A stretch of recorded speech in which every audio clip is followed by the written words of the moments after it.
Japan के पास अपनी सेना नहीं है, सारा डिसीजन कौन लेता है? अमेरिका। अब बच गया इन दोनों का। ऑस्ट्रेलिया शांत देश है, उसका किसी से भूमि विवाद भी नहीं है। रही बात इंडिया की चाइना से विवाद है, बट इंडिया ज्यादा डायरेक्टली उलझना नहीं चाहता। अमेरिका क्वाड को उतना सीरियस लेता नहीं, क्योंकि क्वाड जितना एग्रेसिव होना चाहिए उतना है नहीं। कोई भी देश अगर पैसे से कमजोर हो गया ना तो उसको युद्ध में हराना सबसे आसान। एक वक्त था जब ब्रिटेन का पूरी दुनिया में राज होता। इंडिया का है कि उसे पता है कि अमेरिका पे ज्यादा भरोसा नहीं कर सकते। क्वाड को किसको घेरने के लिए बनाया?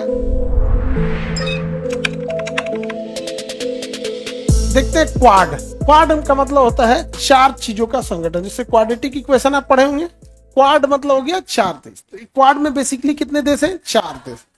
चार देश हैं। इंडिया जापान एक साइड से और ऑस्ट्रेलिया, और इनके साथ आ जाता है अमेरिका। तो इंडिया, अमेरिका, जापान और ऑस्ट्रेलिया। आप गौर से करके अगर इन क्वाड को देखिएगा तो क्वाड का नक्शा अगर आप देखेंगे तो वो बेसिक आपको दिखने लगेगा जैसे वो चाइना को घेरने के लिए बनाया गया है। क्वाड को किसको घेरने के लिए बनाया? चाइना को घेरने के लिए। पहले इस नक्शे से देखिएगा तो आपको अलग लगेगा। ये अमेरिका है, तो एक तो यूएस से हाई है। इधर क्वाड में किसको रखा है? इंडिया को रखा है। इंडिया हो गया।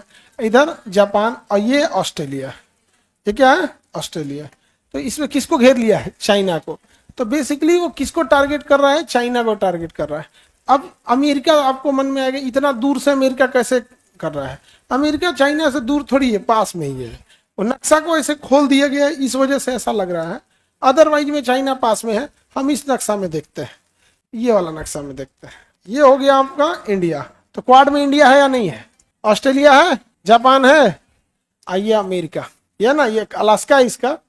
ये पूरी तरह घेर लिया ऐसे कि नहीं घेर लिया? यहाँ पर किसको घेरने के लिए?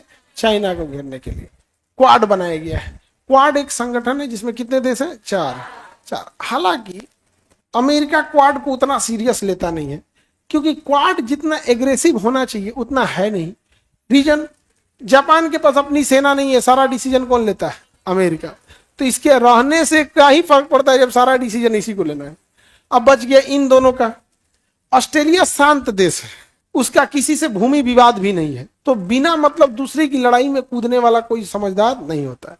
रही बात इंडिया की चाइना से विवाद है, बट इंडिया ज्यादा डायरेक्टली उलझना नहीं चाहता है। याद रखिएगा, कोई भी देश अगर पैसे से कमजोर हो गया ना तो उसको युद्ध में हराना सबसे आसान है। एक वक्त था जब ब्रिटेन का पूरी दुनिया में राज होता था, पूरी दुनिया में राज था, और कहा जाता था कि ब्रिटेन में कभी सूर्यास्त नहीं होता है, क्योंकि किसी न किसी एरिया में तो सूरज उगा ही रहेगा। तो ब्रिटेन के इस एक एरिया में, जैसे इंडिया में सूरज निकला है तो लंदन में अंधेरा रहता था, तो महारानी कहती थी तो वो भी तो मेरा ही है, तो सबको काउंट करते थे सना। लेकिन ब्रिटेन गलती क्या किया? इतने युद्ध में उलझ गया, प्रथम विश्व युद्ध, द्वितीय विश्व युद्ध में, कि उसका पूरा पैसा खत्म हो गया और अमेरिका के सुपर पावर हो गया। इकोनॉमिक सुपर पावर होना चाहिए, समझ आ गया कि नहीं? Economic super power. कोई भी चीज बर्बाद होती है, गौर से देखिएगा, इकोनॉमिक्स की वजह से। उसकी इकोनॉमी गड़बड़ है, उसके पास फाइनेंस नहीं है।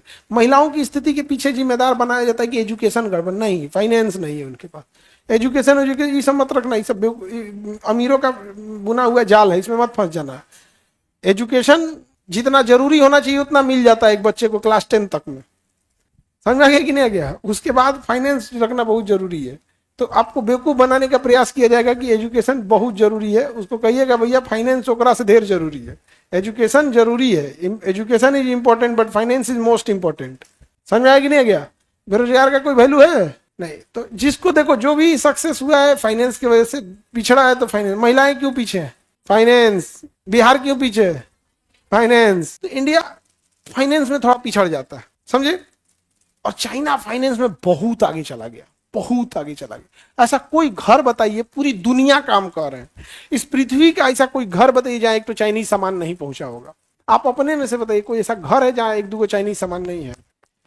अरे ऐसा होइएगा नहीं होगा कि कोई घर होगा जहां चाइनीज सामान नहीं होगा। कोई, हर घर में कुछ ना कुछ मिलेगा। चाइनीज राखी भी आ गया, चाइनीज मेहंदी आता है, चाइनीज राखी आता है, क्या नहीं आता है? चाइनीज सब चीज आ गया है। चाइनीज। आगे बढ़े सर। बिहार में हरकत से भी हम लोग पीछे हैं। नहीं, ये पैसा खराब होगा ना तो तुम्हारा हर चीजें खराब कर देगा वो। कॉन्फिडेंस, डिसिप्लिन, बहुत सारी चीजें एक साथ लेके डूबेगा। पैसा जैसे खराब होगा ना, अगर तुम पैसा से कमजोर हो गए ना, सबसे पहले तुम्हारे अंदर जानते हो क्या आएगा? तुम्हारे अंदर एक झुंड में रहने की आदत आएगी। जो पैसा और शिक्षा से कमजोर होगा, यानी अनपढ़ और गरीब दोनों होगा, तो उसको झुंड में रहने की अब आदत हो जाएगी, क्योंकि उसके पास पैसा नहीं है कि फाइनेंस कर सके और एजुकेशन भी नहीं है कि समझ सके, तो झुंड में रहेगा। सबसे आसान झुंड जो होता है वो एक जैसे विचारधारा का होता है। जैसे खैनी बनाने वाले का खैनी बनाने के साथ झुंड लग गया, समझ गया। लेकिन उसके लिए भी चाहिए कि आपको खैनी बनाने आना चाहिए, या खैनी खा कर, जैसे हमारे ही जनानी में किया होगा तो ये खा के बेहोश हो जाएगा, चल जाएगा यहाँ पे, नहीं समझे। जिस जो नहीं खाया उसको अजीब लगेगा। तो गरीबी और अशिक्षा आपको झुंड में रहने पे मजबूर कर देगी, क्योंकि यही दो ताकत हैं आपके पास, शिक्षा और फाइनेंस। जैसे खत्म होगा तो आप अपने आप को कमजोर फील करेंगे, लेकिन आपको पता नहीं चलेगा, लेकिन आप अंदर से कमजोर हो चुके हैं। तो आप किस में रहना चाहेंगे? झुंड में।